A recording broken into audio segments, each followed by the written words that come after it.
Hey everybody, it's Simone here. We're having our fourth episode of the Architecture of the Soul series. Tonight, we're here with John Rhodes, who teaches the dynamics of ascension science and awakening the heart, and Bella Krystal, who you can find with The Living Matrix, the 64 Doors, and Unlock Your Design. And the 64 Doors and Unlock Your Design have been sponsoring this series, so we thank them so much. And I'm your quantum shaman and soul whisperer. So we're going to be continuing our conversation about the layers of consciousness. John, why don't you give us a recap? Yeah, I'd love to. So Awesome. Bella's going to join us back in a moment, but if this is your first time joining our conversation, we've been discussing the architecture of the soul, and this is an aspect of our consciousness that most people refer to as the higher self. And we've been discussing this from a perspective that includes 12 dimensions or layers of consciousness experience. And most human beings at this time are fully aware of 3 dimensions of consciousness. We have a physical experience, an emotional experience, and a mental experience. Now, if you look at that from a mathematical perspective, of course, you have a point, a line, and then a 3-dimensional shape, a point, a plane, or the 3 dimensions. So anyways, we're looking at the soul structure, which comprises the next 3 layers of human consciousness. So to a certain extent, what we're looking at is the future consciousness of humanity throughout as we are evolving into a new expression of human life on planet Earth. And just a couple of understandings about how these dimensions function together is that each dimensional level is a specific frequency band. And even though from our perspective, we'll see the lower 3 dimensions, 1, 2, and 3, as at a lower level than the higher dimensions of 4, 5, 6, in reality, they actually occupy the same space. They're just at different frequency rates. So when people are talking about raising their vibration or, trying to expand themselves into a greater expression of who they are, what they're talking about is increasing the frequency of the consciousness that they're able to not only access, but to express and direct in the world. And so the soul consciousness consists of, from our conversation's perspective, the soul consciousness are dimensions 4, 5, and 6.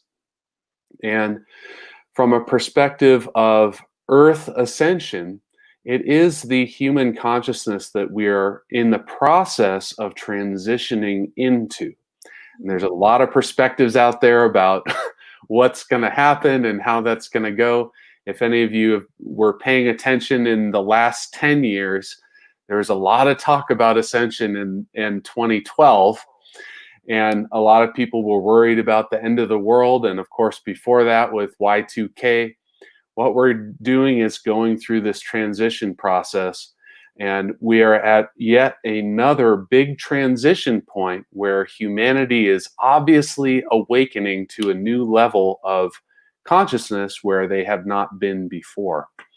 So I believe that right now, the discussion around from the perspective of the soul level is very relevant. Now, in our last conversation, I'll try and wrap this up now.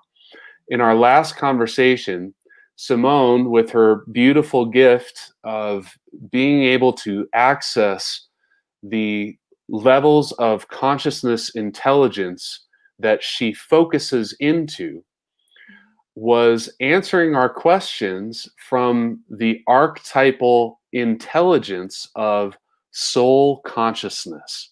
So a collective level of human soul consciousness. And one of the things that really stood out to us about that conversation. And I was in particular, I was really doing my best to see if this layer of consciousness, this higher aspect of human consciousness, would express a perspective that separates my current level of consciousness or humanity's current level of consciousness from itself.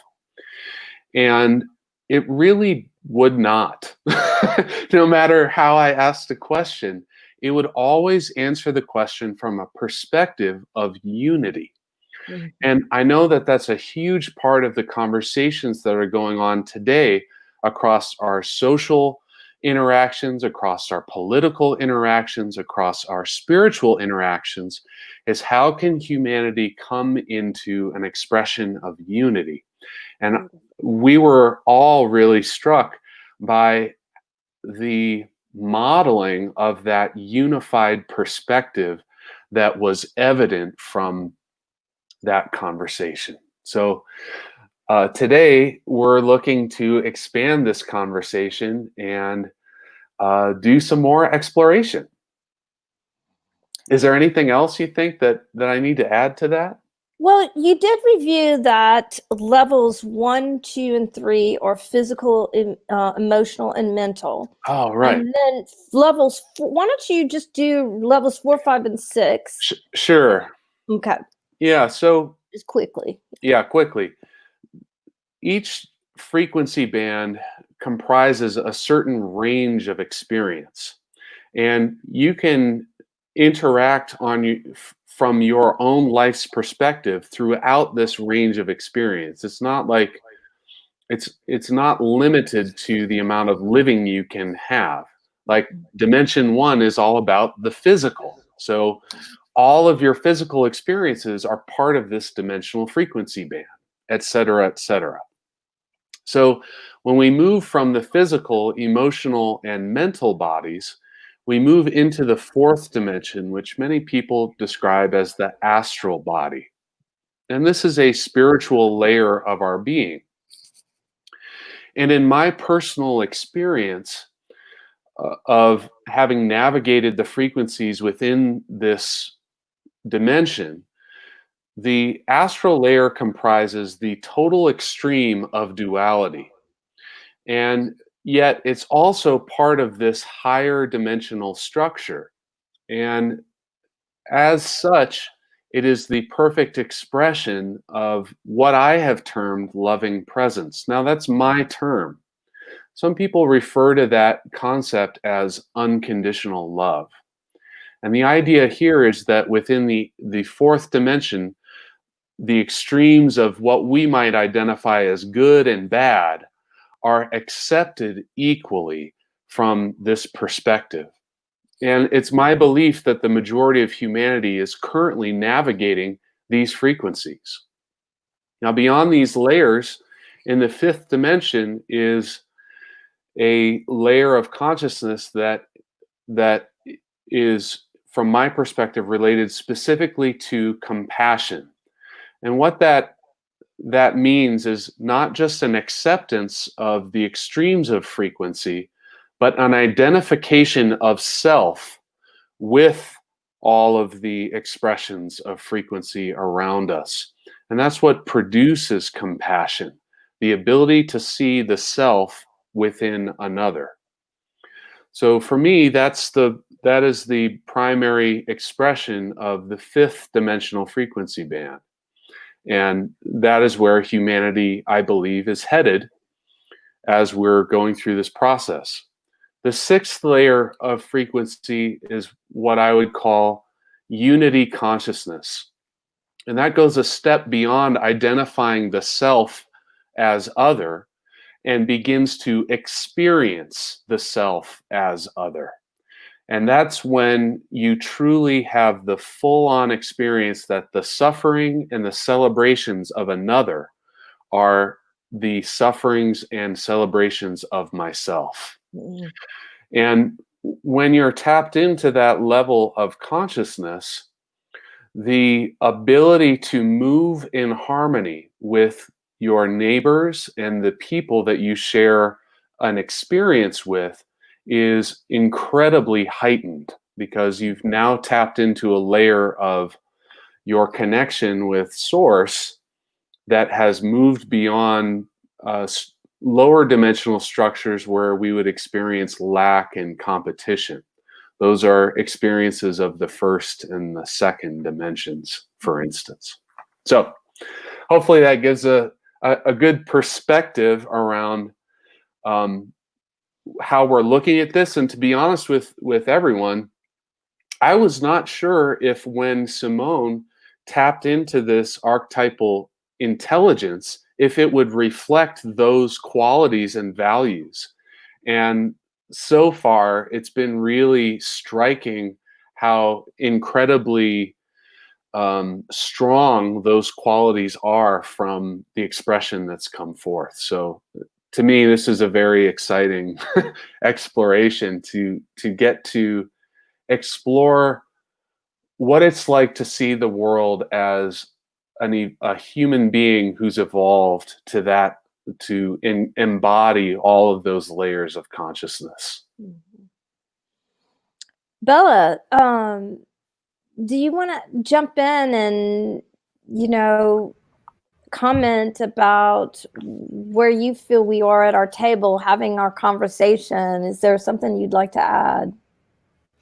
This is the fourth conversation we have. So of course, if you come in now, there are the first conversations where we go through the 12 layers, and then the first one is more an overview. The second one, we go into the layers. The third one, we tap into that density of layer 4, 5, 6. So of course, we are speaking about things that are not completely graspable, and that's what we are excited about. So if this conversation is exciting to you, I will go back and watch the other episodes. They are on YouTube. Or on the page, on Unlock Your Design page. And I'm hoping today that also whoever tunes in without having watched what we did before is going to be able to feel, because we're speaking right before we came on, we were speaking about being relevant in the times where we are. So it's the same thing like the layers of the soul or the dimension of reality. Like we are living in 3D, and more than ever, I feel like we're feeling the impact of 3D. I could feel a lot. I could navigate my life before, so I didn't feel so much of that. And I could travel, I could navigate, I could do all these things. And now there have been things have been imposed on us in 3D with the curfew and the lockdown and these things, and also a lot of the frequency of being a sensitive being, feeling a lot of the conflict that's out there. So I'm hoping for a conversation that is relevant in our 3D lives, and yet, like we were saying before, that might not be like our density of preference. But what I'm looking at is that holistic way of living and knowing that we are spiritual beings. We can tap into all the layers of consciousness, yet to be grounded also in this reality that is the more tangible one, and to be able to have conversations where we're both grounded here and we see beyond, and we even go beyond the multidimensionality of being here, and of being able to also have those conversations on a more multifaceted level. So that's what I'm excited about. That's awesome, Bella. Thank you for your perspective. Is always so refreshing to me, because you're able to so easily kind of identify the links between the experiences that we have within the 3D, as well as the connection that we have to this multidimensional expression that human beings are growing into. And that really brings up a significant point about ascension itself, because many people hear that term and assume that we are leaving dimensions 1, 2, and 3 behind. And that simply is not the case from the perspective of understanding that I have. The movement of ascension, the purpose is to be able to embody all of the layers of our prior experience. And as a collective of humanity, we are growing and evolving that way. So I really appreciate how, Bella, your expression of that perspective and that multidimensional level is so clear and obvious. And also, you pointed out just how, for any of the empaths that have been watching, I personally, in the last couple of weeks, I've really, been feeling the incredible density of frequencies that are present in the world, with the conflicts, with the emotional experiences that people are processing, with so many things that different people are focusing on and experiencing.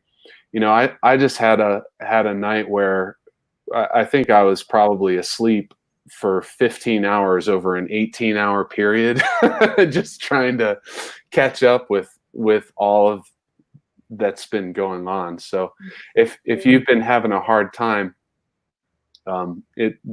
that's what's happening right now. It just means you're sensitive and you're moving that stuff through your body.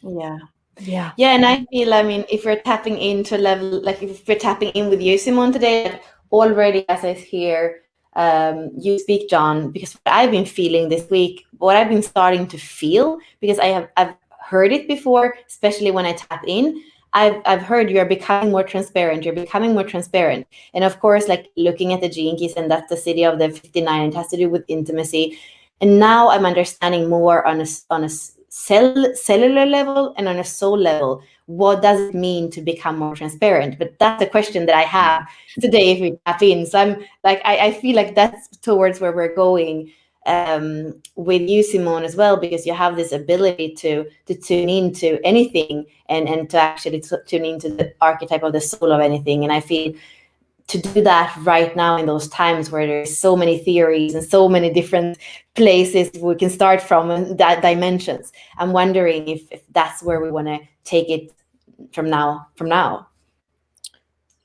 Sure. I love that. And, just so could you go into just a little bit more about what you mean by transparency? Because that word has, depending on who you are and how you come to that word, can have so much, such a broad range. Talk about transparency for us so we can be with you in that vibration. Right.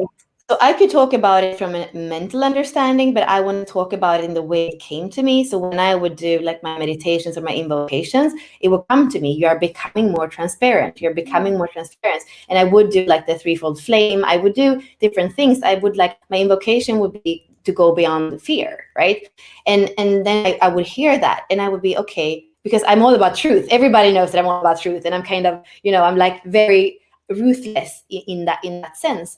But the way that I'm starting to feel it has to do with what we just said about being sensitive. Because when you are quite transparent, you can go in, like it's like you are a medium and you go in somewhere. Since there is so much transparency, you can, like, you are kind of, you are measuring the density of wherever you go in because there's so much space in you. Actually, it has to do with space. It's kind of the space between the space in the cell as well. The space that we have, everything is space, but a lot of things from the first three dimensions is what I feel, the emotional and the mental and even the physical. There can be, it's almost like the cells can be clogged of like just physical residue or emotional residue or mental residue. But when we start to step into our sovereignty, into that solar truth that we are speaking about sometimes, Simone, that's when all these things from the 1, 2, 3 kind of falls out. It doesn't mean that it doesn't mean that we're not touched by them, but in the cell, it becomes so much more space. So the whole makeup, if you would look at it, not like with a physical eye, but if we feel into it with all our senses, it's more fair.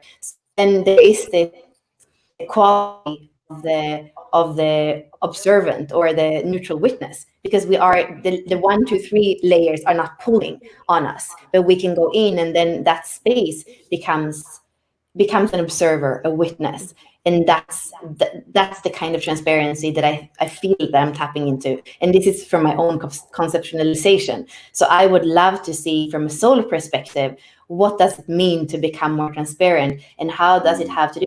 That's what I've been feeling so much.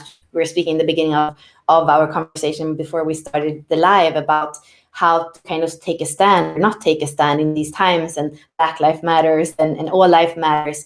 And it's somewhere that I'm finding myself is in this kind of in this core stability of sovereignty, where I don't have to be swayed on one side or another, and I don't have to spontaneously react and say, how can you say that? But I can actually stay with and let it sink in, and then come from a place of a true diplomacy, not the hypocritical diplomacy. When I say there is 3D, there is 5D, there are many layers, and there are many ways of tapping into it. But it comes from my own thermometer. It doesn't come from, oh, I have to be stable in the middle and I have to be a diplomatic. No, it really comes from that spaciousness of allowing that thermometer, for lack of a better word, to kind of scan what is going on. Where are we? Am I safe? Like, what's the truth?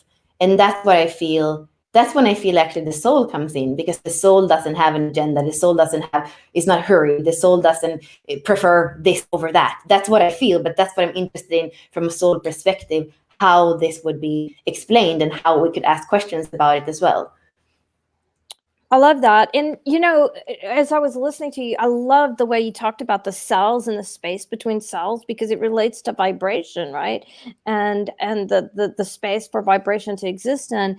And it reminds me of something, John, you talked about, I think it was in call 2, maybe call 3, where you talked about in levels, layers of consciousness 4, 5, and 6, how the physical experience, I can't remember exactly which layer it was, but it was like you have the thought and then the thing is actually right there. You have a desire and then the universe can, and it's just right there. And for me, for my experience, when I'm transparent, if you will, everything in my life is always working out for me. What I need, I have a creation and it's aligned with my soul, and then I meet somebody, or things just fall into place. So remind us, John, because I'm referring to it and I can't, I know exactly what you're talking about, and that's a wonderful point to speak about, especially in the context of transparency, because when you're looking at the process of manifestation from a spiritual energy perspective, from a perspective where thoughts are indeed things, they have a vibratory nature to them. And anybody that's been studying law of attraction or other forms of manifestation are going to understand what that means. When our consciousness is focused into a set of frequency bands, let's say, just like most of humanity at this time, it's somewhere in that 4th dimensional perspective where we are working through the extremes, the good and the bad, the evil and the, I guess, good again. These duality expressions. We're primarily focused in these 3 bodies of the mental, emotional, and physical bodies. And therefore, that focus determines the density of the space that we have. And so in order to manifest a desire, and I'm going to say a desire not based on something that we want, like, Mommy, I want some ice cream after dinner, like a little kid saying they want dessert, but a desire which is based upon an inner fulfillment experience. Okay? This is a slight and subtle differentiation that I'm using this term. When we have the desire for an inner fulfillment, that vibration of fulfillment has to inhabit the same space of the density of the vibration where our consciousness is focused. And the 3 layers of mental, emotional, and physical happen to be fairly dense. And that has to do for a lot of reasons. I mean, you mentioned emotional experience, when we have painful experiences, when we have traumas, all of these things can not only be experienced in our environment, but passed on through our DNA. It greatly densifies the energy of the space in our consciousness. And so in order to see the fulfillment of that desire that we have, it has to reach the same level of density, or it has to make it through all of those density layers before it will be realized in our physical experience. Now, if you complete your, I want to be careful about how I say this. If your focus of consciousness becomes stationed within the 5th dimensional layer or above, your focus of consciousness is able to fully embody every layer that is at a higher density than your station of consciousness.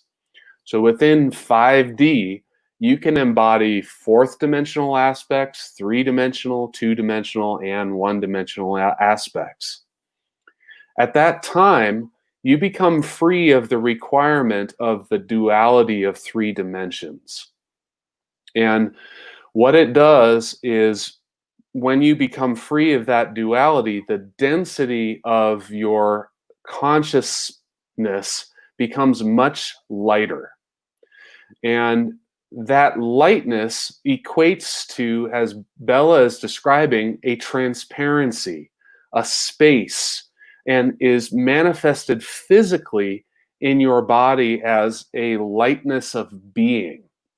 And you know, when people have identified certain people who are very, very spiritually focused, and they have identified an inner light to those people, what they're actually perceiving is that lighter density of the focus of their consciousness.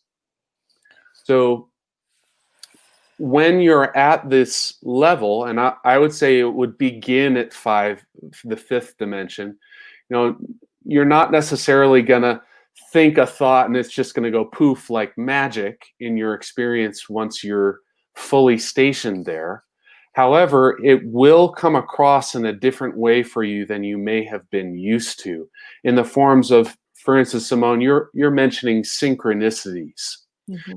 When you need something, it arises into your experience right in the moment that you need it.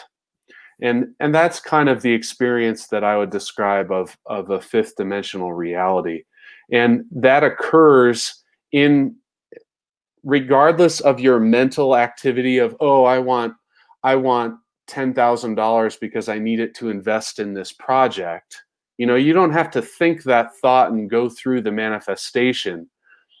In 5th dimensional awareness, the vibration of your fulfillment is so actively engaged that your reality simply responds to it in kind.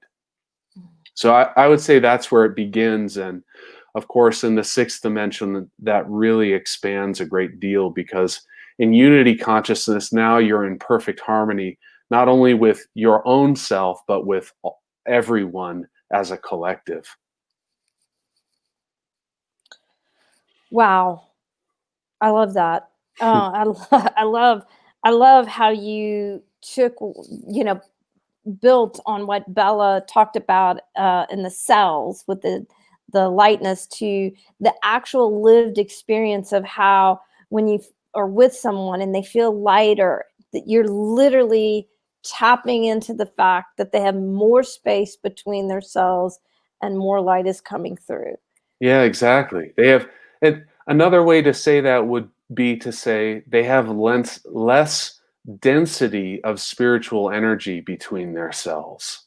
So from our physical understanding, the cells don't necessarily get further apart. They're already separated by 99.999999% space. But the energy that fills that space has a vibrational density, and it becomes lighter. And that equates to transparency. And in fact, in you know, the students that I work with, when we're working with psychic perception, we learn to see energy based on its resonance with our own level of density. Wow. so you can, this is a way where humans are evolving. You can, like we're talking about, you can feel it in another person when they have sort of a lightness in their being and what that means. And it's possible to use your intuition to perceive that in everything around you, to be able to make your choices that are resonant with who you are.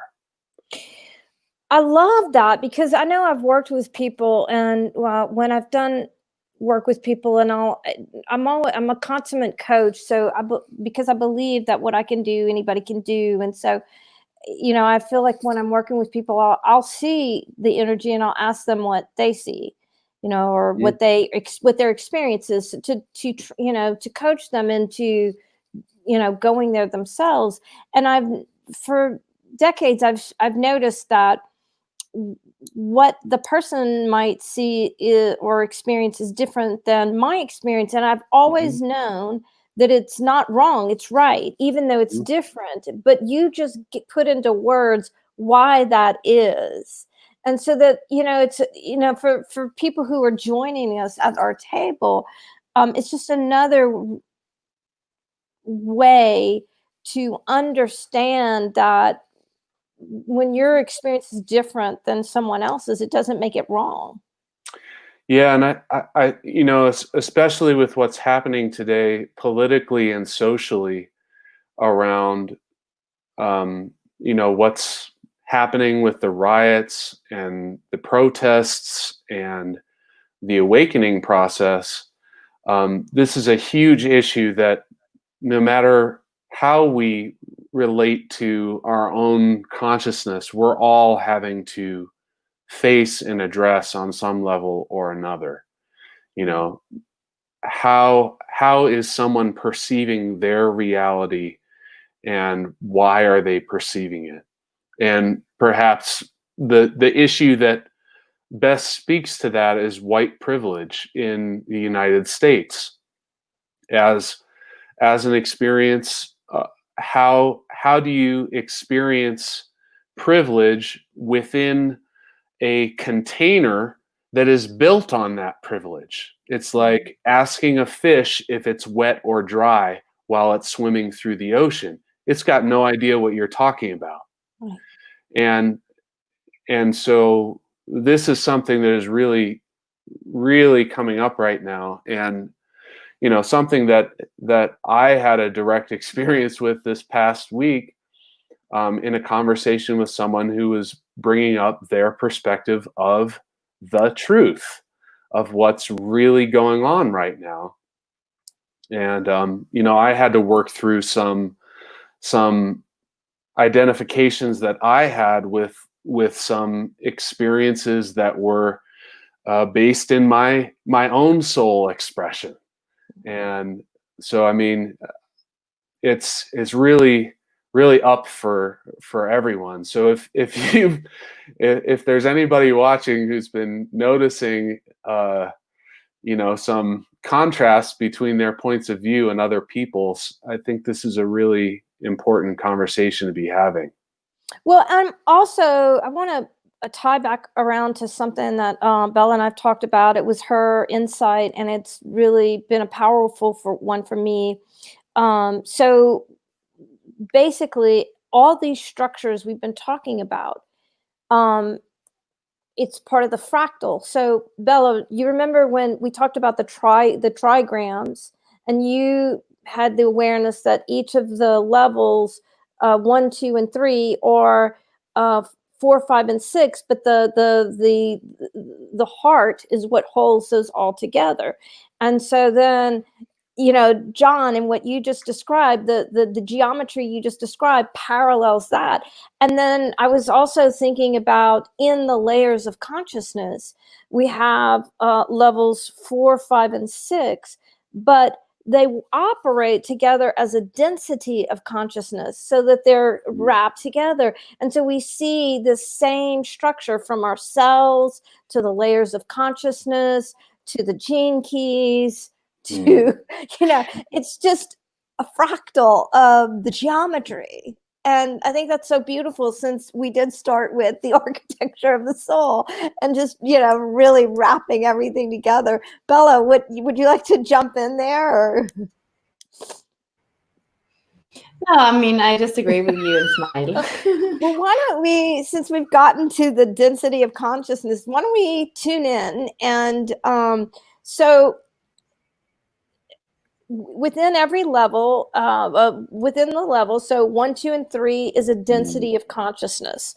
And 4, 5, and 6, it operates together as a density of consciousness. So instead of going into 4 or 5 or 6 to communicate with the archetype of that layer, we've decided to tap into the density, the collective of that layer, so that we can get the highest vibrational container to come through.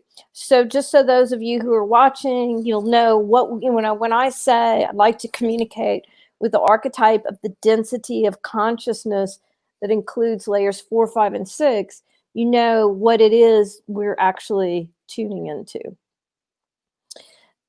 So, and I'd also like to say that it's so great that we're a triad. There we are, and another mirroring of the fractal. And so I believe I had to stop, because I know we're all tuning in together, and the message that is coming through is not just Bella, John, and I's consciousness, but also everyone who is on the live with us, tuning in, contributing to that connection. So here we go.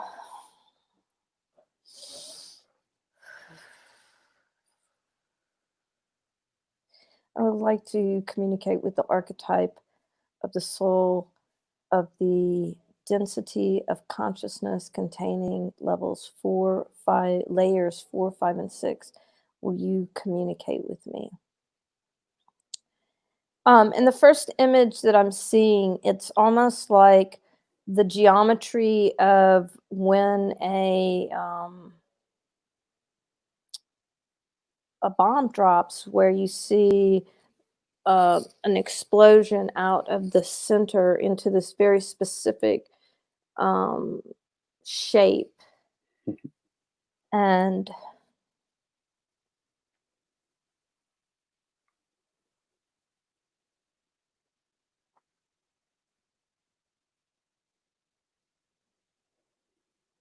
the feeling in my body is one of expansiveness, beyond anything I think it's even beyond the space, the void that I experienced last time. It feels exponential from last time.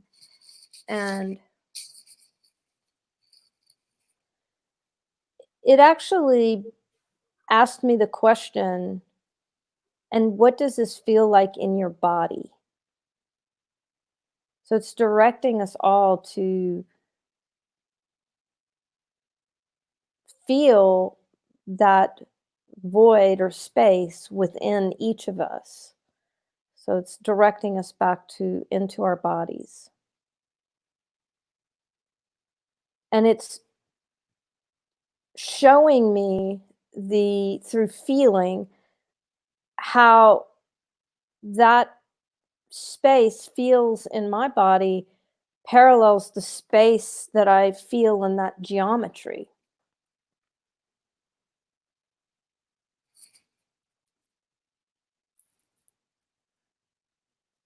And I asked it what it wanted us to know, and they say, we just want you to just be in this energy, this consciousness, this vibration.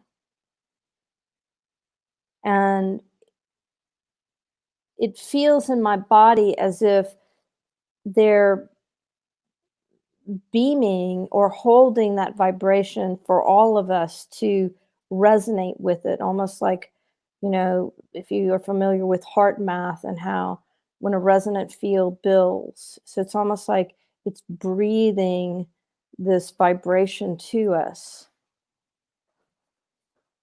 It's saying that they're breathing it into the whole world through the portal that we have created. That this experience is not just for the three of us or for the people who are joining live or the people who are watching, that by the mere act of our intention of connecting with this frequency of consciousness, that we have opened a portal for the whole world, the universe, for this energy, this energetic consciousness to come through. It feels like grace to me. It feels like I feel blessed by. I feel blessed by. I feel bathed in this frequency, and they're asking me if you can feel it.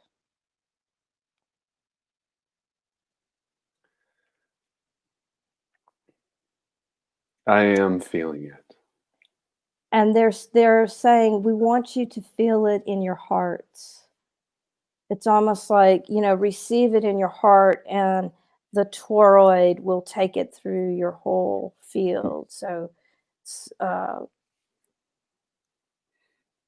and for those watching, the toroid is similar to a donut-like structure that it's been identified as a universal structure of creation in our reality. And so there is a central tube going through your body that opens up out and around and continues down, and it's a continual spinning and moving around your field in this donut-like shape called a torus, Torus. And the heart, it is being suggested by the soul archetype, is the place where you can truly connect with this energetic field. And they add, and allow it to flow through your whole field and to create and build a resonance. And it's so fascinating. Right when they said that about connecting with the heart, I felt the energy like kind of drop into my field, and I just felt like relaxed, almost like the current took me, and I just had I felt such a great release in my own energetic field. And they say now the fun can begin. They needed us all to, kind of sink into that vibration.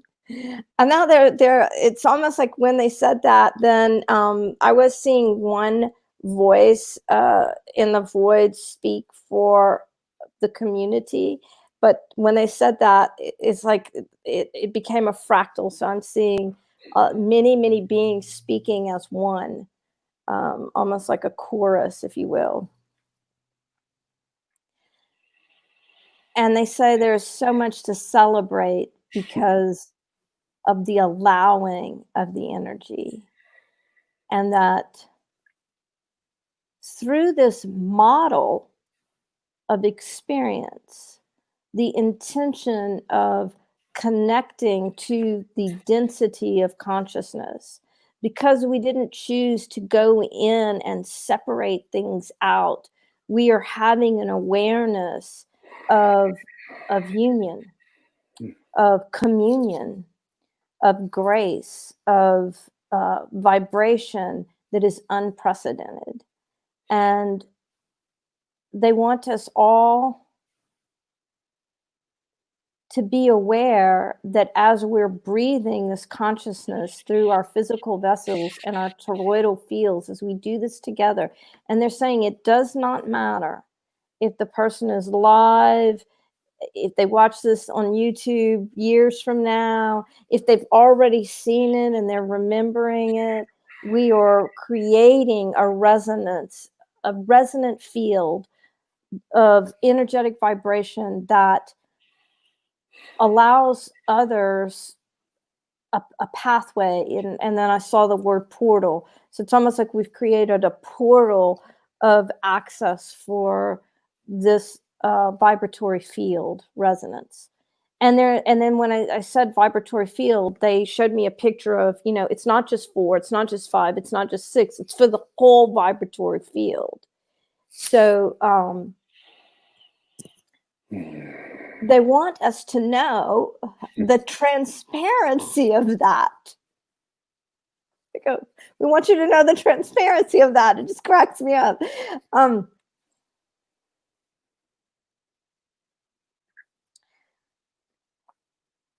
So they just showed me that the way they showed it to me is they showed me the transparency of the field that we're tapping into, 4, 5, and 6. But then they showed me the transparency of the field 1, 2, and 3, physical, mental, and emotional. And they say that when you're in that density of consciousness, if you don't pull apart the mental, the emotional, and the physical, if you experience the mental and the emotional in the physical with the mental and emotional, you will experience a high or vibration of that range, which is what then allows you to have the quantum leap into the next vibratory dimension of consciousness. They say it is the separation of the layers that keep people embedded at a certain level. And I'm covered with chicken skin. This feels like so powerful. Yes. And they're saying that same embodiment of all, like the whole density together is like the most powerful expression of that density.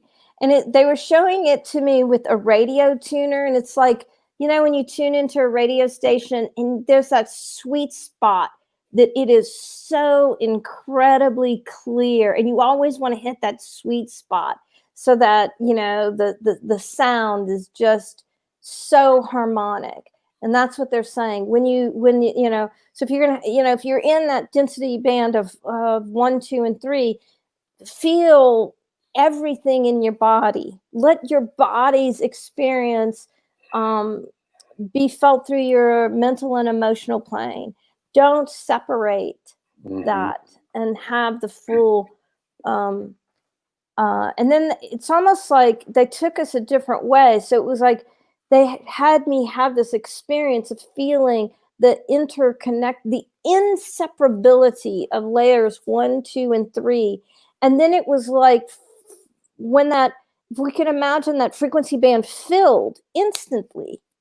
And then it was like it shot straight over to the density band that we're communicating with now. And then they did it again in the density band that we're in now. And then they're showing me, then that is, flying to the next frequency band. And they say, we bless you with, we grace you with, we give you this gift of knowing. And we encourage you to breathe this frequency as much and as often as you can.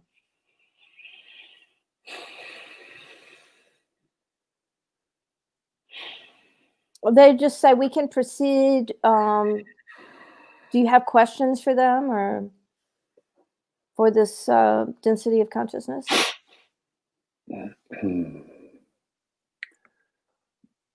I would like to start off just by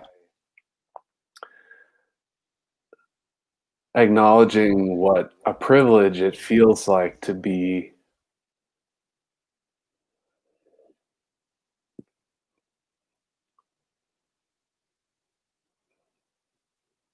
in a deep communion with this level of consciousness. And to have that experience inside the body.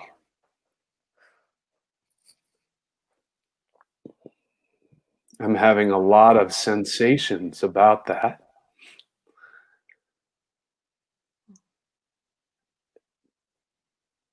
and it all feels incredibly beautiful.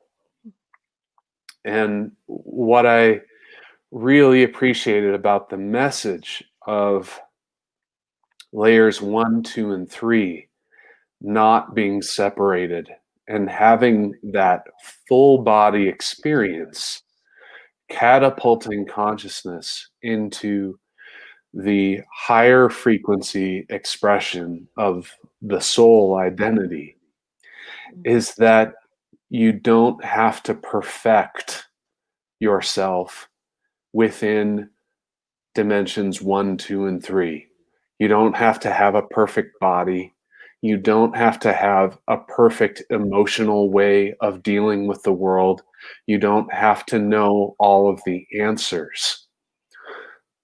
That all that is required is the willingness to experience that entire range of who your own perception through your body without separating and fracturing that perception.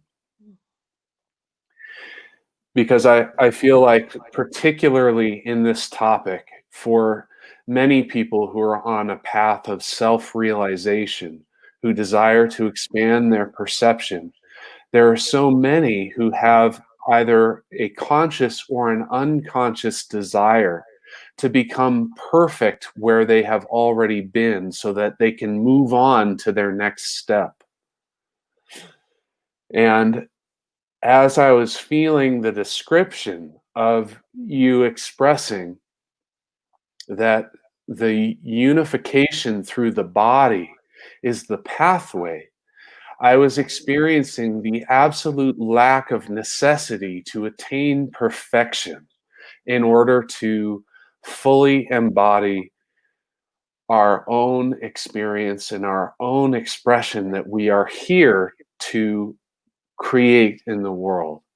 And so I don't have a question related to that as much as I would just love to hear more about that perspective of, especially a perspective on how during these times of conflict, you know, within the last week, I had some really deep emotional, I was triggered emotionally. And it was because of a program of enslavement that was still active inside my energetic body. And in the moment of experiencing that, I had the desire to resist and to tear down the instigation of my experience. Mm. And I'm certain that there are so many people experiencing that right now in the world. And I would love to hear more about the soul identity's perspective on how can we remove those separations where what I was actually doing was separating my emotions from my body and my thought body from my emotions. And while I feel that I have my ways of going about releasing those separations, I would just love to hear any description of that is offered from this perspective. They say the words acknowledge and allow, acknowledge and allow, acknowledge and allow. And that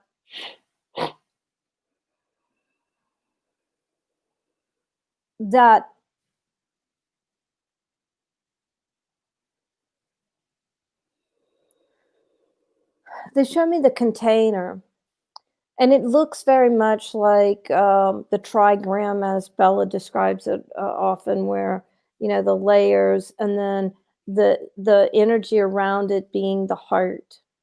And they say that what as humans we've been taught to do is like almost like plywood or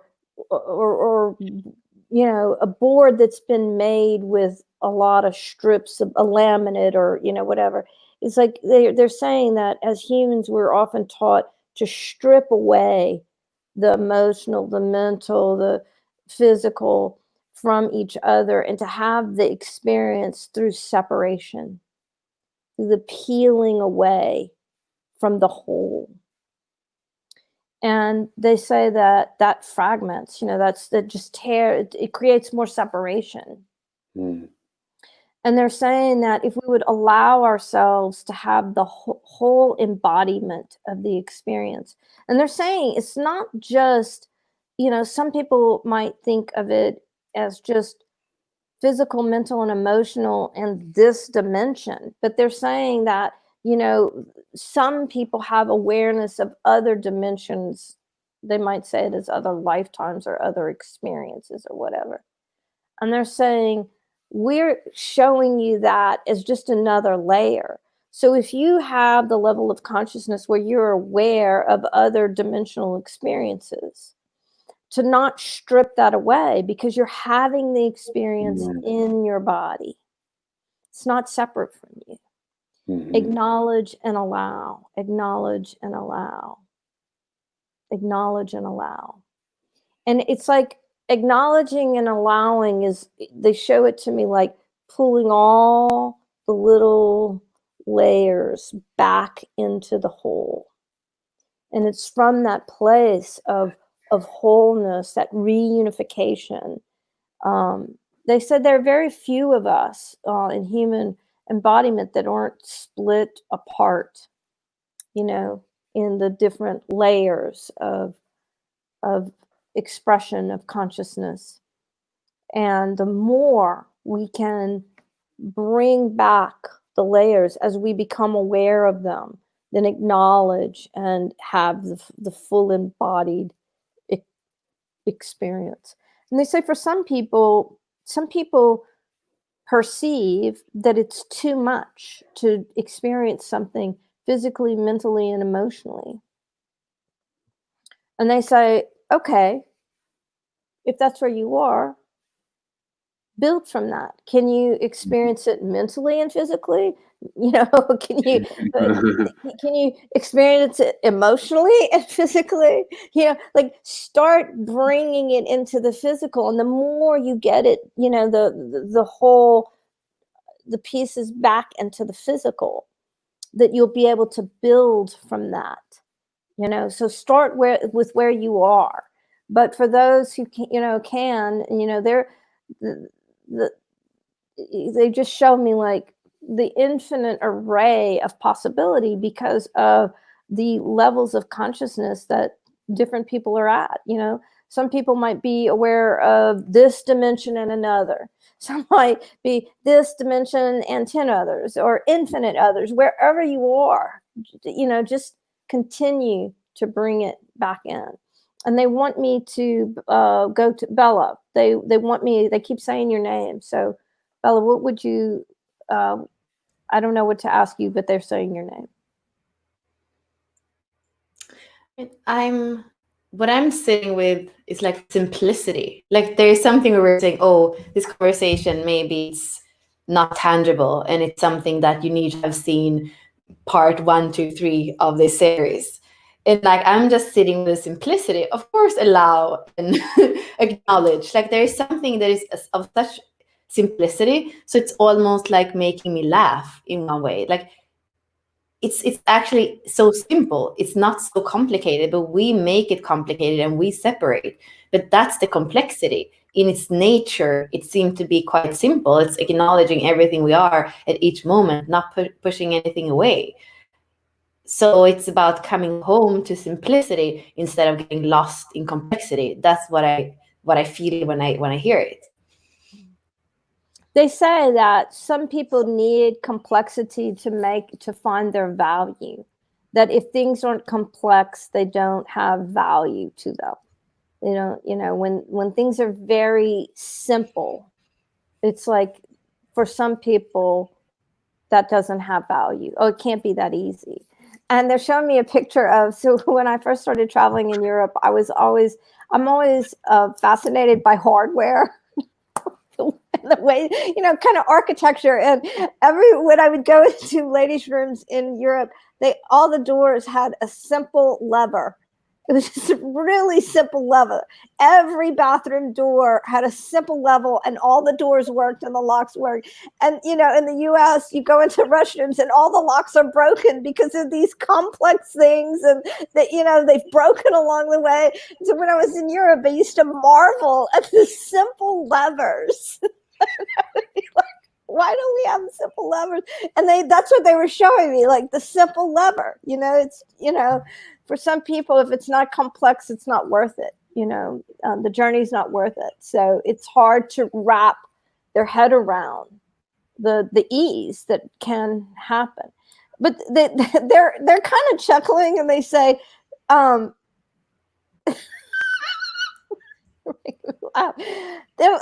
know, it sounds easy, but for some people, it is quite complex to acknowledge and allow that. No, process, yeah, no, but I mean, from a very young age, we learn that our emotions should not be expressed in a very savage way. Like, you know, we learn that there's so much conditioning that then it's hard to go back to simplicity, because all the conditioning is pressurizing us to separate, to learn black and white, to learn to discern, to learn to use our left brain to put things in boxes and label them. So of course, but that's why I'm sitting here, like, you know, it's like that unlearning. That's another word that I'm hearing, the unlearning.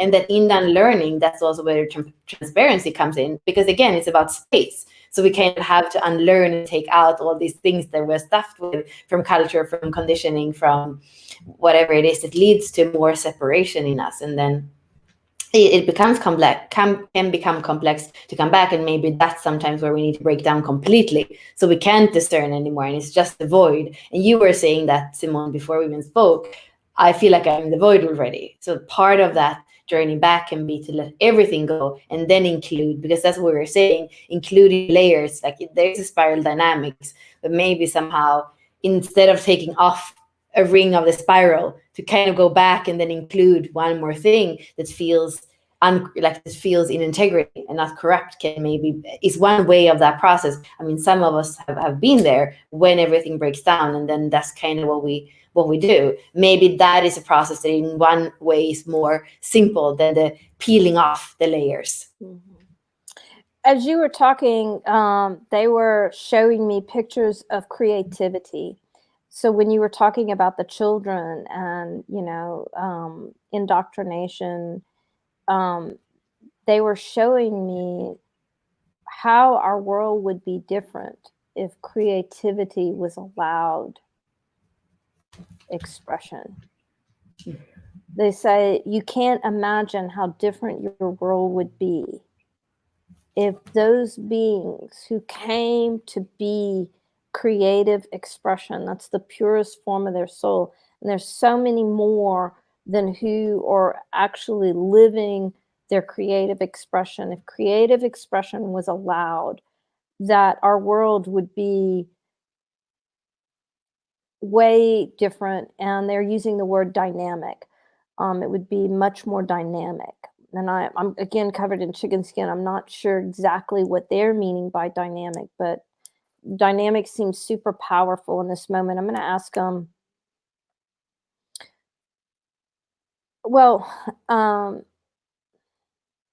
it's almost like they flashed me advanced civilizations, the structures of advanced civilizations, and they're like, you know, we're operating at a very simple level when we have the capacity for way more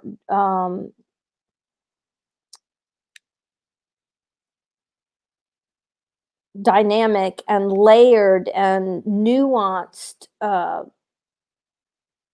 community. And they're showing it to me in a geometry, but what it feels like in my body is more like how flowers bloom. And that, you know, it's like suddenly I'm inside of a poppy opening, a rose opening, a lotus opening, a peony opening, a tulip opening. It's like that creative, the perfection of a creative opening. And they're saying, imagine that every person is the perfection of their creative opening, and overlay that on your world. Like, they don't want to compare, but they just want to show us the potential if we would allow that creative expression. They're saying that, like, we would love to take you there in consciousness. And when they say they don't mean us. They're like, we would love to take the world to its creative, its most vibrant, powerful, perfect creative expression. And they're hesitant to use the word perfect because they know it has connotations. But when they say perfect, they mean like nature's perfection, because they're saying even in nature there are anomalies, things, but even in the anomalies, it's perfection. It's like the everything working together for that blooming to occur. It doesn't, and they're showing it to me with a rose. It doesn't matter if the rose blooms and every petal is in the most perfect geometry, or on this one it's kind of half, asymmetrical. It's all perfect, but it is the allowing of that that birthing of perfection.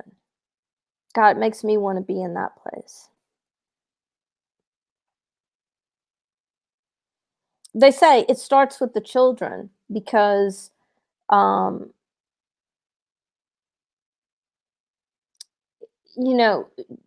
they're showing me how when children are shut down, they have to relearn their creative perfection. And then it just takes time, and it's hard because of the fragmentation that occurs along the way and how people have to circle back around. But they're saying that we do have the capacity to make that change, to allow children the creative expression. And they say, in fact, they showed me the word COVID, and they were like, all the children who have been staying home, there are many of the children who are staying home who are being allowed the purity of their creative expression. So it's a moment in time where indoctrination has been minimized and stalled. So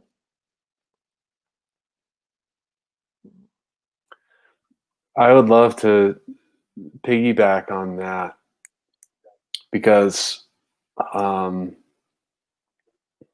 during the interchange that I brought up previously, I was accused of having a childish perspective.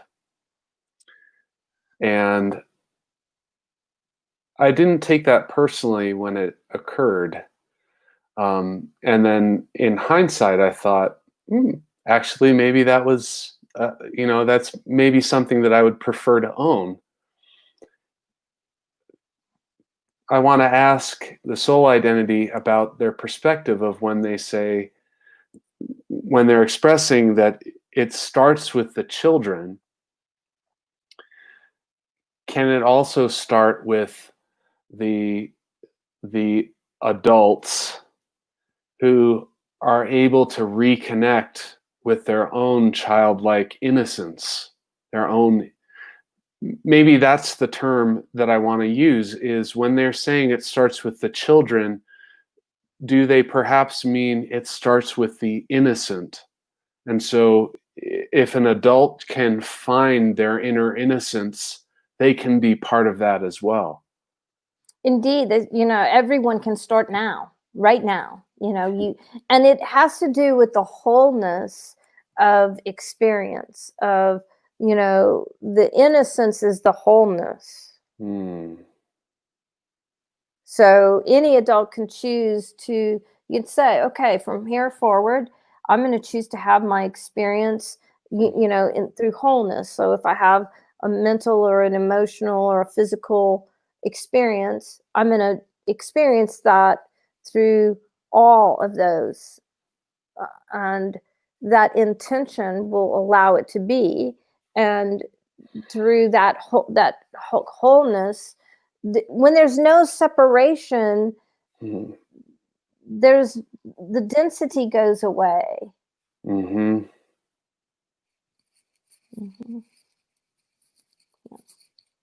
So yeah, anyone can start now. It's they say, interestingly enough, not all people, not all beings on earth want to be childlike. And they say that's because of the varying, the diversity of childlike experiences. If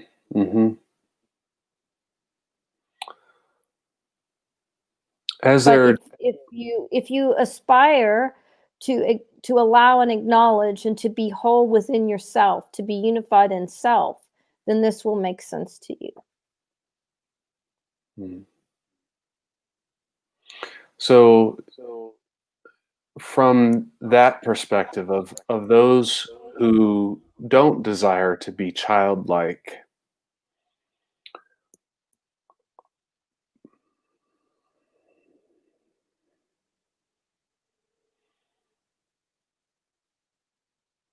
can you they say you could use the word creative. If you want to, someone might be able to wrap their head. It goes back to when you were saying we perceive through the resonance with our own density.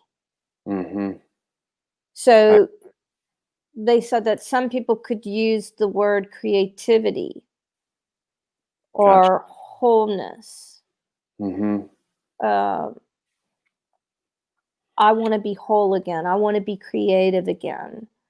I want to be united within myself again. They're asking you if they're like, do these help you process? Yeah, I was. It's actually leading me to a question that is very related to architectural structure. And for people who have studied energy healing, the chakra structure, whether it's from acupuncture or whatever, a primary way of perceiving the chakras which relate to these layers of experience is separately, in that the first chakra sits at the base near the tailbone, the second one is just below the navel, and the third one is at the solar plexus. And yet there has been this awareness rising amongst some that there is a unification process where the separation of those three chakras becomes no more, it is no more separated. And some people refer to this as a collapsing of chakras, or there's a variety of terms being described. But I wonder if there's a perspective about this, because the way of seeing is the separation on a vertical structure. And what I've heard about this unification of these sets of three is that it becomes a horizontal one. And I'm curious about the insight about this. So that's what they were showing me, actually, that horizontal structure. And they said, when you first started asking the question, they were like, well, that's all they can perceive is the units being unified, but it's actually, they all work together. And they say, they point to me, as this one knows, that they are all within each other. So I've always seen them each within. So I don't see red, yellow, green, or it's like all the colors in all the chakras. And so there's that, and then there's that. And now they're just laughing. They know that is going to blow some people's minds. And it's going to be, because how can you fix it if you can't, it's like, how do you fix the car? You don't just fix the car, you fix the pieces of the car. And Right. so they know it's mind blowing to people because people won't know how to, when well, how do I, it makes it hard for people to understand because they have been working with their chakras individually. So, but that, once your consciousness allows to see it, that's what you would see. Gotcha. Bella, would you like to jump in there?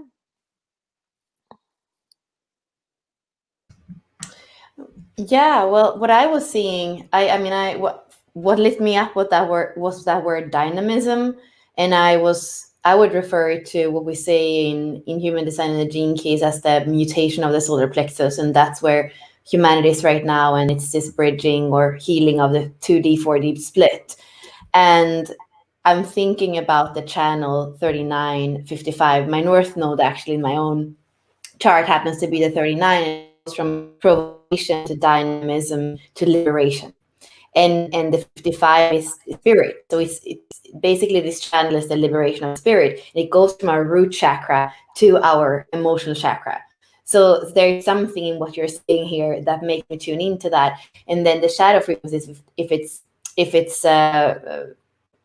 repressive, it's trapped. If it's reactive, it's provocative. And there is something also where I'm thinking how we have been reacting to the events, the recent event. Is like either we feel trapped in what's going on, or we feel provoked and we are like starting to do things. So there is something with the 39 here where I feel, and that's a child is liberated, but then, like we were saying before, there's the conditioning, and that's when we go in. But it's a little bit like clogging. What we say sometimes with the 39, the dilemma of the 39 blockages. So basically, I'm going back to the cell, and I'm seeing that it can be clogged by all these things in the heavier densities in layer 1, 2, 3, or in chakra 1, 2, 3, clogs it. So that's again that and then there is a provocation, because the cell wants to be, when the cell has space, it becomes this thermometer that I was referring to, so that you can feel. And that's also what I feel. We're going from awareness of what we call the ajna, or the mind, or the left brain, down to a solar plexus awareness. And the solar plexus, it's not going to, like, our compass in life is not going to be our left brain anymore. It's going to be able to have that emotional center so purified, you could say, so that we can have it as a compass, that we can have that transparency comes in, and we can know if something for us is resonating, if something is aligned. It's not even if it's right or wrong. Is it aligned with us? Is it in integrity for us? Is it in truth for us? Okay, and then this solar plexus is going to say yes. And that's when we don't have that split between 2D, 4D, or we could say lower chakras, higher chakras, or we could say density 1, layer 1 to 3, density 2, layer 4, 5, 6. So again, coming back to the geometry. So I can see in an evolutionary sense what we are speaking about, and that the freedom, the liberation of spirit, the freedom, like going out from the 55 goes from victimization to freedom. It's the only gene keys of all gene keys that only have 2 layers. So it's only it's either victimization or freedom. There in a way, it's black and white. And that's what, when we liberate spirit, that's what we can, is what we can experience. And somehow spirit might be what inhabits the space. Like, that's almost the geometry that I'm saying right now, which is an interesting thing, because it's not space that is void in a way. It's actually, there is a spirit in the physical way that we are built. The space is spirit. That's kind of what's coming to me right now. So when you first started talking, they showed me from the vessel or the human body, it was almost like if it was made of bars, and they were flying out everywhere. And then as you continued talking, what they showed me is the human design chart, how the human design chart makes even in the Delta series, it makes a loop. So as you started talking, the whole human design chart lit up and started spinning. It became alive. So there's something about that connection that makes the whole chart work together. that it becomes alive, if you will, covered in chicken skin. So let's see. Because they say because consciousness changes, there's no separation. And so consciousness changes. And so, you know, they say right now you analyze that body chart in pieces and parts. But when consciousness changes, there's no separation within the body chart. Whether you have an emphasis or a highlighting of a particular gate or channel, the whole thing works together. Those become maybe areas of focus, but the others are not disconnected. There's no split. It all works together. And that's the evolution of consciousness. And they say, does that make sense to you? Yeah, I mean, for me, that goes back to the spiral dynamics. We started like animals, and instinct was our awareness center. And then we became two legs. And then suddenly it was our mind and that problem solving that became the awareness center. And now we're coming back into emotional awareness, where we also become that the density is not so low, so we're not in those dramas that we were speaking about the second layer, but it is really a true compass where we can feel like we become sentient beings in a new way. So I can see that, and I don't know what's going to happen after, but I can see how in those spirals we're already integrated 3 awareness centers.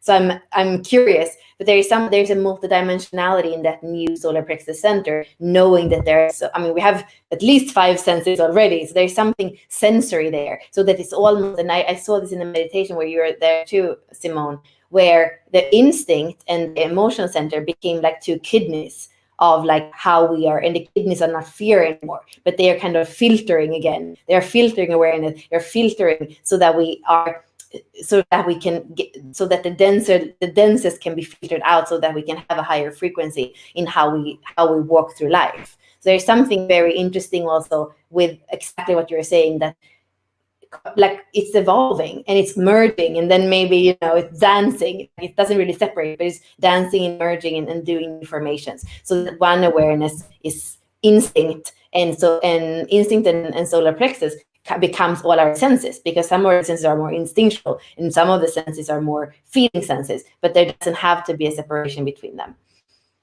And when you were talking about the filtering, they also said pump, like, so it's not just a filtering, but it's also becomes like a pump.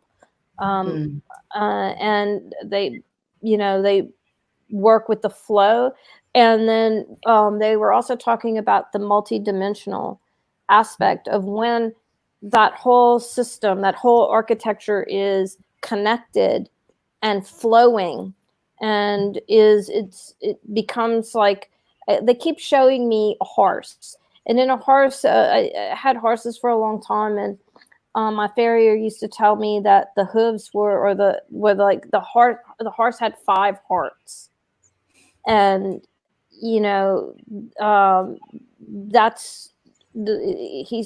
they're showing me that same thing. So imagine that every organ, in a sense, becomes a heart, a pump. Every part becomes a heart. And there's a multi-dimensional nature aspect to that. And he says it's hard for some to even imagine that.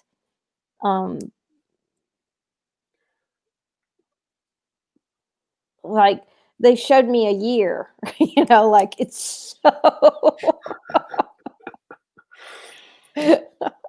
Really, what that's bringing up in my awareness is, because my basis of spiritual understanding was centered around this chakra separation structure that so many people are using. When I encountered the human design diagram, I looked at it and I was like, the solar plexus is doing what? The ajna is doing what? That doesn't make a whole lot of sense to me. But if we consider the unification of that vertical structure, for instance, to take the ajna center, which is in the upper head, and as Bella was describing it, in the human design system, it relates to the activities of the left brain. But in the separated chakra structure, the Ajna chakra is the 6th chakra and has nothing to do with the left brain. It's only the right brain. And so it's like, what's going on here? The left brain has to do with the 3rd chakra, which is about the sense of willpower. But in human design, the will isn't around the solar plexus, it's somewhere else. But when you unify these separated structures in that vertical structure, it begins to make a lot more, appears to be more congruency between the systems of understanding the energies that are moving through our bodies, where that 3rd eye chakra can be a left brain discernment tool, which is what the job of the left brain is, for discernment, right? And from a mental level of speaking. But even on an intuitive, psychic, clairvoyant level, it can become that left brain discernment tool. And then it's like, oh, that makes so much more sense, that we're an integrated being of energy that is, and Simone, they're showing you this whole system. It's not just this one thing where it starts down here and then it goes up there and all around, like some kind of, there are these YouTube videos from people staying at home where they're setting up these Rube Goldberg, the cause and effect, where they send one domino off and it sets off this long labyrinth of chains reactions. Our energy systems don't work like that. They're constantly in this holistic way of moving. And I was at first I was really like looking at those two systems, human design and this chakra system, and going like, why do they look so different in terms of what they relate to? And this conversation that we're having is really shedding a lot of light onto why we have been perceiving these things in that particular way. Especially from our previous conversations, we've been looking at how the entire human design and gene keys system appears to be set up for the embodiment of all 6 layers of soul identity consciousness in unification. And it's really amazing. For me, just watching when they brought the human design chart to life and started spinning the energy through the circle, the big circles, all of the colors. So all of the colors of the chakras. So each of those bands were all of the colors. And as you were talking, it brought my awareness back to the way that I've seen chakras, which is they're all within each other. So, the swirling light of, all of the colors. And then the human design chart became that. And then there you bring it all together in the way that you described. It's fascinating. And it's interesting because I usually say I like the gene keys because the journey and human design is just a snapshot. But what I realize from what we're saying here is that the body graph actually shows an evolutionary perspective. So it's showing more than a 7-centered chakra system, because it's showing this evolution from an instinctual awareness to a mind awareness, to a solar plexus awareness. But what it says is that we're going to become the trivium being, which is the sacral center, so life force, coming up to the G center, which is our identity, our direction, and knowing what love is, and then the throat, expression of truth. So it's life energy, identity, and truth. And that's the trivium being. It doesn't, all the rest are kind of, it's our informations, our senses, our intuitions, our grounding. But really, at the end of the day, we are the expression of life force in truth, in alignment, and it's only that middle pillar. So I can see that somehow what we see in the body graph, we need to bring it to life, because it's an explanation of where we came from, what we're going through. It shows us the evolution of what it is to be 7-centered, 9-centered, and then centered. And also that's what, when we speak about the trivium being, is like we can't live, there's an interdependency. We can't live by ourselves. We have to come back into understanding that we're interdependent, which is not codependent. So I can see, I mean, by this conversation, I can also see part of the genius in that way of making this aware and having not getting stuck in the not self of the instinct, the not self of the mind, the not self of the solar plexus, but actually allowing those mutations to happen so that we can come back into alignment. So that's pretty interesting with what we're doing, and to make it come into life, because that's what saddens me when we think that night center being is a snapshot and that's what we are, and the open centers are cursed and blah blah blah, you know. That's what saddens me. So when we can have these conversation about it and understand that it's a map to come to integrate more and becoming more of that solar truth that we were speaking about too, that makes me hopeful. That makes me feeling like it's relevant, you know. In the beginning, those conversations, for me, the importance is that they are relevant and it feels relevant. Well, they say that when you got to evolutionary perspective, they said this is where we wanted you to like come to, this evolutionary perspective. And that is where they want for us to, you know, they're ready for us to close this container. It's like our lesson is complete. So I'm just saying thank you to them for the grace of the vibration they've shared with us. It's like I'm saying thank you energetically. That's so beyond what I can express and describe with my words, because it's multidimensional as I'm thanking them, you know, for the vibration that they shared with us at the beginning and just all the wisdom. And they say, come back, we'll talk to you anytime.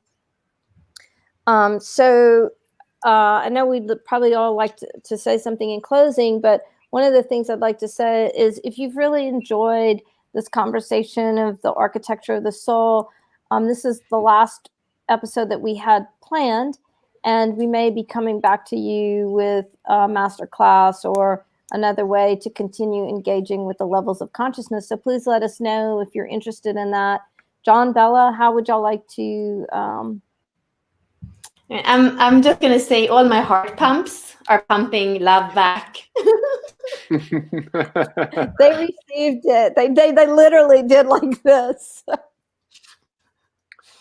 Yeah, I was actually in a similar vein. I was honestly feeling when we have an experience of thanks in our three-dimensional societal experience, we've spent a lot of time speaking about conditioning and how even in a spiritual community, we've been taught that the correct way of being is to give thanks for that which we have received, because it's in spiritual alignment with the way that universal spirit works.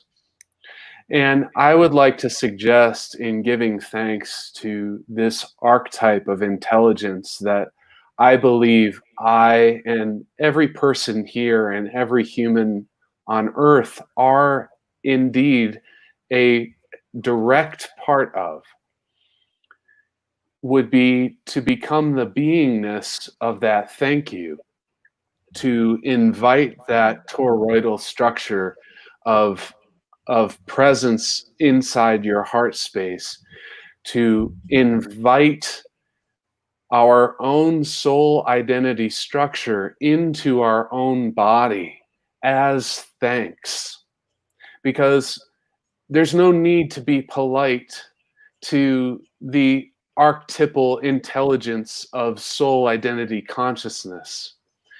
But what can we create together if we choose to be in the beingness of that level of consciousness? So I want to encourage anyone who has watched, again, to connect with that level as their form of thanks, because that in and of itself, I believe, is something that will, as we were made aware of that this portal that is being opened for all of humanity to expand into this level of consciousness through this energetic connection, that your beingness in that level of thanks is what will create that manifestation of experience on our planet in our bodies. So that's the thanks that I desire to give. And they took us, just when you were talking, they just took us right back out to the void. It was so beautiful. Like, and then you went there to that level of creativity. So that was really beautiful. Well, are we ready to say goodnight? All right. So for Simone signing off, and we're so grateful that all of you joined with us at our table. Take care. Thank you. Good night. Goodbye.